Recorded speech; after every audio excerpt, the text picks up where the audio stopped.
ನಮಸ್ಕಾರ ಸ್ನೇಹಿತರೆ, ಇಂತಹ ರೈತರಿಗೆ ಮಾತ್ರ ಪಿಎಂ ಕಿಸಾನ್ ಹಣ, ಉಳಿದವರಿಗೆ ಕಟ್. ಪಿಎಂ ಕಿಸಾನ್ ಯೋಜನೆಯಲ್ಲಿ ಪ್ರಮುಖ ನಿರ್ಧಾರವನ್ನು ಘೋಷಿಸಲಾಗಿದೆ. ಪಿಎಂ ಕಿಸಾನ್ ಸಮ್ಮಾನ್ ನಿಧಿ ಯೋಜನೆಯ ಮುಂದಿನ ಕಂತಿನ ಹಣ ಬಿಡುಗಡೆಗೂ ಮುನ್ನ ಕೇಂದ್ರ ಸರ್ಕಾರ ದೊಡ್ಡ ಮಟ್ಟದ ಪರಿಶೀಲನೆ ಆರಂಭಿಸಿದೆ. ಸ್ನೇಹಿತರೆ, ನಿಜವಾದ ಅರ್ಹ ರೈತರಿಗೆ ಮಾತ್ರ ಯೋಜನೆಯ ಲಾಭ ತಲುಪುವಂತೆ ಕೃಷಿ ಇಲಾಖೆ ದಾಖಲೆಗಳ ತಪಾಸಣೆ ನಡೆಸಿದೆ. ದಾಖಲೆಗಳಲ್ಲಿ ದೋಷ ಇರುವ ರೈತರು ತಕ್ಷಣ ತಿದ್ದುಪಡಿ ಮಾಡಿಕೊಳ್ಳುವಂತೆ ಸೂಚಿಸಲಾಗಿದೆ. ಸ್ನೇಹಿತರೆ, ಹಾಗೆ ಮುಂದಿನ 23ನೇ ಕಂತಿನ ಹಣ ಜುಲೈ ತಿಂಗಳಿನಲ್ಲಿ ಬಿಡುಗಡೆಯಾಗುವ ಸಾಧ್ಯತೆ ಇದೆ ಎಂದು ತಿಳಿದು ಬಂದಿದೆ. ಸ್ನೇಹಿತರೆ, ಆದರೆ ಅಧಿಕೃತ ದಿನಾಂಕವನ್ನು ಇನ್ನೂ ಕೇಂದ್ರ ಸರ್ಕಾರ ಘೋಷಿಸಿಲ್ಲ. ಈ ನಡುವೆ ರೈತರು ತಮ್ಮ ಬ್ಯಾಂಕ್ ಖಾತೆ, ಆಧಾರ್ ಮತ್ತು ಭೂ ದಾಖಲೆಗಳನ್ನು ಸರಿಯಾಗಿ ಪರಿಶೀಲಿಸಿಕೊಳ್ಳುವುದು ಅತ್ಯಂತ ಮುಖ್ಯವಾಗಿದೆ. ಸ್ನೇಹಿತರೆ, ಈ ಯೋಜನೆಯಡಿ ಅರ್ಹ ರೈತರಿಗೆ ಮಾತ್ರ ವರ್ಷಕ್ಕೆ 6,000 ರೂಪಾಯಿ ಸಹಾಯಧನ ನೀಡಲಾಗುತ್ತಿದೆ. 4 ತಿಂಗಳಿಗೊಮ್ಮೆ 2,000 ರೂಪಾಯಿಗಳನ್ನು ನೇರವಾಗಿ ರೈತರ ಬ್ಯಾಂಕ್ ಖಾತೆಗೆ ಜಮೆ ಮಾಡಲಾಗುತ್ತಿದೆ. ಈಗಾಗಲೇ ಕೋಟ್ಯಾಂತರ ರೈತರಿಗೆ ಲಕ್ಷಾಂತರ ಕೋಟಿ ರೂಪಾಯಿ ವಿತರಿಸಲಾಗಿದೆ.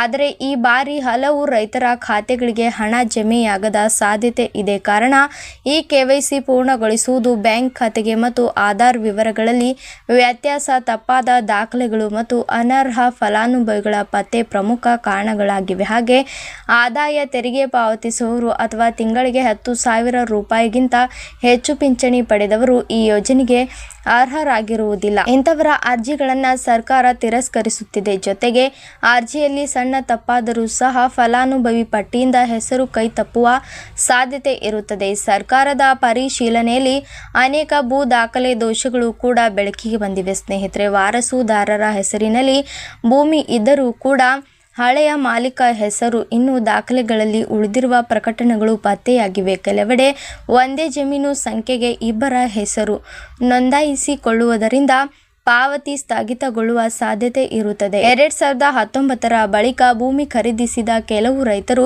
ಸಂಪೂರ್ಣ ಮಾಹಿತಿ ನೀಡದಿರುವ ಕಾರಣ ಅವರ ಕಂತುಗಳನ್ನು ತಡೆಹಿಡಿಯಲಾಗಿದೆ. ಸರ್ಕಾರದ ಪ್ರಕಾರ ಸುಮಾರು ಲಕ್ಷಾಂತರ ಪ್ರಕರಣಗಳನ್ನು ಕೂಡ ಈಗಾಗಲೇ ಪರಿಶೀಲನೆಗೆ ಒಳಪಟ್ಟಿದೆ. ಸ್ನೇಹಿತರೆ, ಪಾವತಿ ನಿಂತಿರುವ ರೈತರು ಮೊದಲು ರೈತ ರಿಜಿಸ್ಟರ್ ಪ್ರಕ್ರಿಯೆ ಪೂರ್ಣಗೊಳಿಸಬೇಕು. ನಂತರ ಪಿಎಂ ಕಿಸಾನ್ ಪೋರ್ಟಲ್ಗೆ ಭೇಟಿ ನೀಡಿ ಅಗತ್ಯ ದಾಖಲೆಗಳನ್ನು ಅಪ್ಲೋಡ್ ಮಾಡಬೇಕಾಗುತ್ತದೆ. ಈ ಪ್ರಕಟಣೆಯನ್ನು ಕೂಡ ಸ್ವಂತ ಅಥವಾ ಸಾರ್ವಜನಿಕ ಸೇವಾ ಕೇಂದ್ರದ ಸಹಾಯದಿಂದ ಮಾಡಬಹುದು. ರೈತರು ತಮ್ಮ ಸ್ಥಿತಿ ತಿಳಿದುಕೊಂಡು ಅಧಿಕೃತ ಪಿಎಂ ಕಿಸಾನ್ ವೆಬ್ಸೈಟ್ನಲ್ಲಿ ಆಯ್ಕೆಯ ಮೂಲಕ ಪರಿಶೀಲಿಸಬಹುದು. ನೋಂದಣಿ ಸಂಖ್ಯೆ ಮತ್ತು ಕ್ಯಾಪ್ಸ್ ನಮೂದಿಸಿದ ಬಳಿಕ ಫಲಾನುಭವಿಯ ಪರದೆಯಲ್ಲಿ ಕಾಣಿಸುತ್ತದೆ. ತಪ್ಪು ಮಾಹಿತಿ ನೀಡದೆ ಮತ್ತೆ ಅವಕಾಶ ಸಿಗದೆ ಹೋಗುವ ಸಾಧ್ಯತೆ ಇರುವುದರಿಂದ ಎಲ್ಲ ದಾಖಲೆಗಳನ್ನು ಸರಿಯಾಗಿ ಸಲ್ಲಿಸುವಂತೆ ಸರ್ಕಾರ ಎಚ್ಚರಿಕೆ ನೀಡಿದೆ. ಸ್ನೇಹಿತರೆ.